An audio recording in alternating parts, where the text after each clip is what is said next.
Hello and welcome to Hydra Collectables. My name is Kevin Eastman, and today we are talking about turtles. Cowabunga! Hey, good to see you again. How are you, mate? Yeah, I'm very good, thank you. Very good. So I'm just going to jump right into the questions if that's okay with you because I know time is of the essence. So yeah, Last Ronin, I absolutely loved this miniseries that you guys created. I thought it was truly awesome and a great addition to the Ninja Turtles saga. And I am so happy that you are going to do the Lost Years. However, I do have a couple of questions just regarding that release.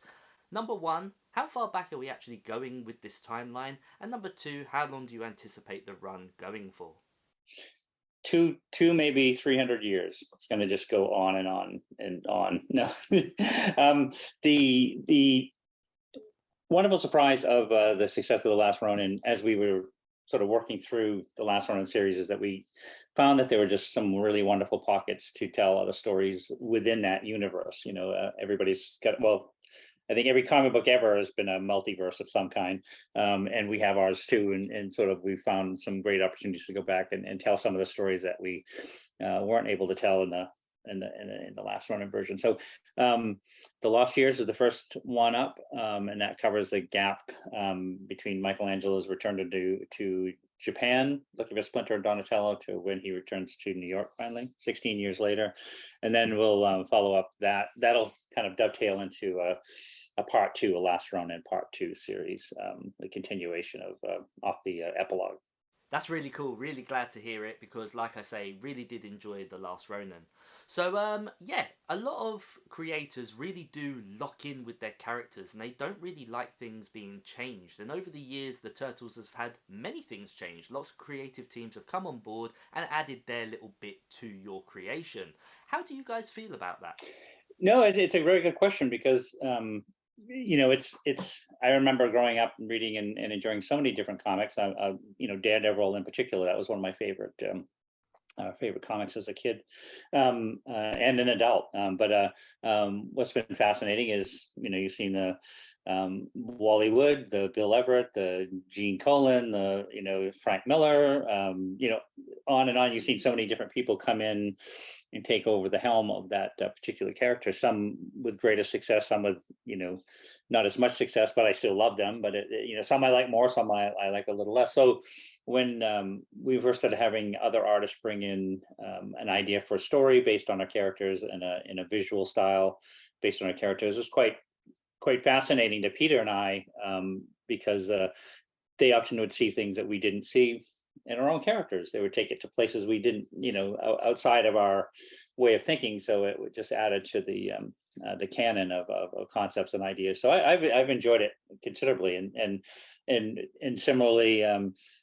Some versions, particularly in entertainment, some versions I've liked more, and some I've liked a little bit less. But haven't hated any of them or anything like that. It's just their particular version as an artist. One of my favourite interpretations of the Turtles has always been the live action 1990s movie, and as a fellow special effects artist, I've always wanted to ask you, what was it like working with Jim Henson and his Creature Workshop?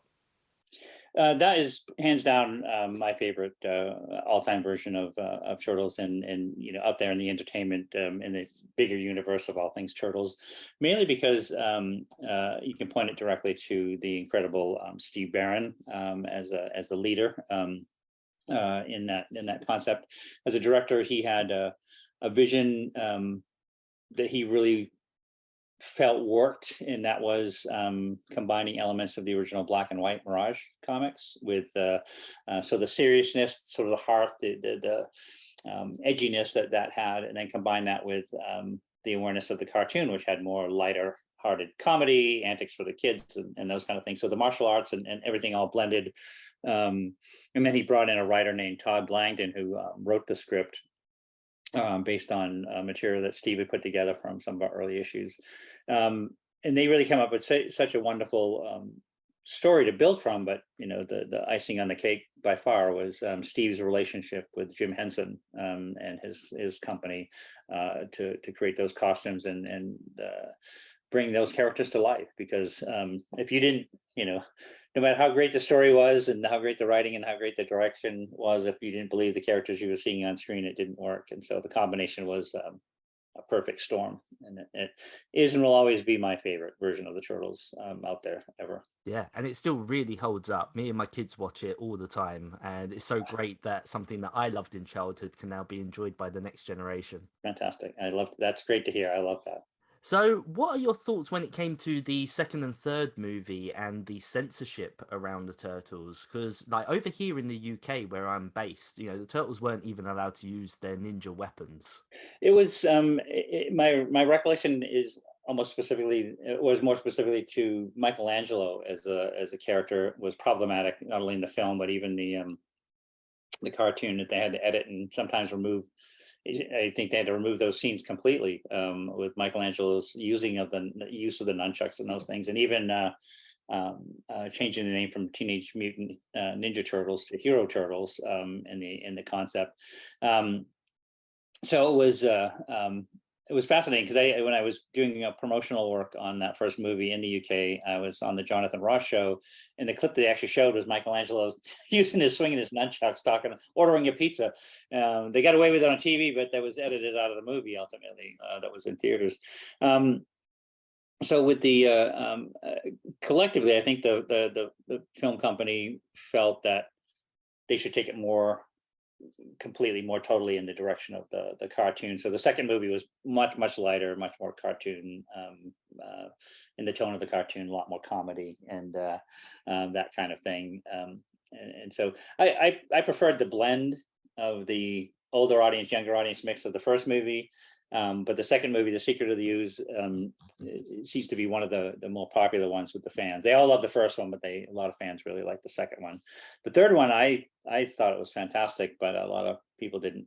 A lot of fans liked it less than the first two. I liked the time travel aspect and them getting in touch with their heritage and a link to their past. I thought it was. I don't know. I enjoyed that story, but it was less popular than the others. So. Yeah, I think I have to agree. I think I like the first one a lot more than the other two, albeit that I like all three movies.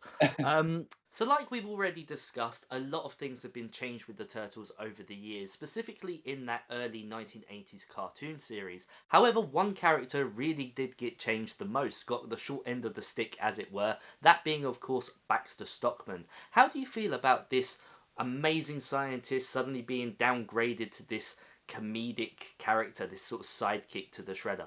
There was a lot of changes. That was the biggest the biggest transition from many characters from the original comic book was into the that original cartoon series, and not only things as simple as the turtle, not, and it wasn't that simple, to be honest. It was the turtles bandana colors being changed, which was a great idea. It was Pete's idea. I thought it was fantastic to tell them apart better. I thought having the insignias on the belt was a little over. We got it, but I think that helped too.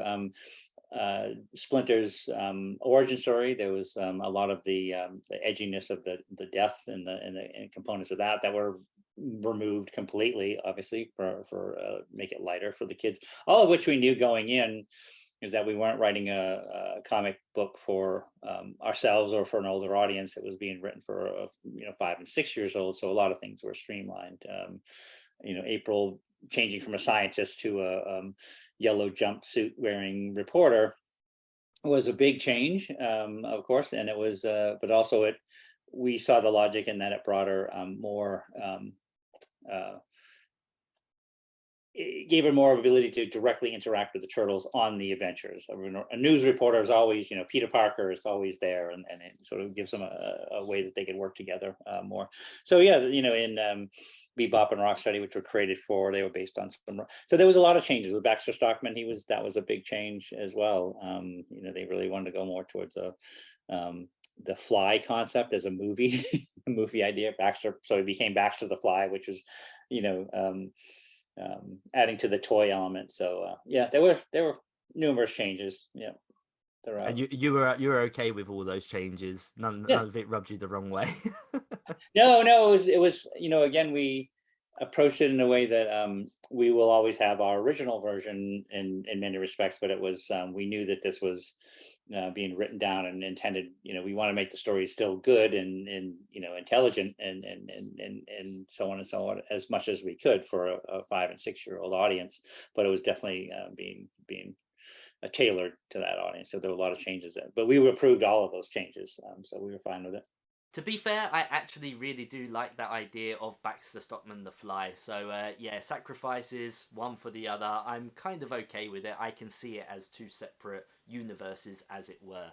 Kevin, unfortunately, we are out of time. Thank you so much for all this. I really do appreciate it, and I look forward to seeing you again soon. Always a pleasure talking to you. Take care, and I'll speak to you soon. Cheers. Take care. Bye bye.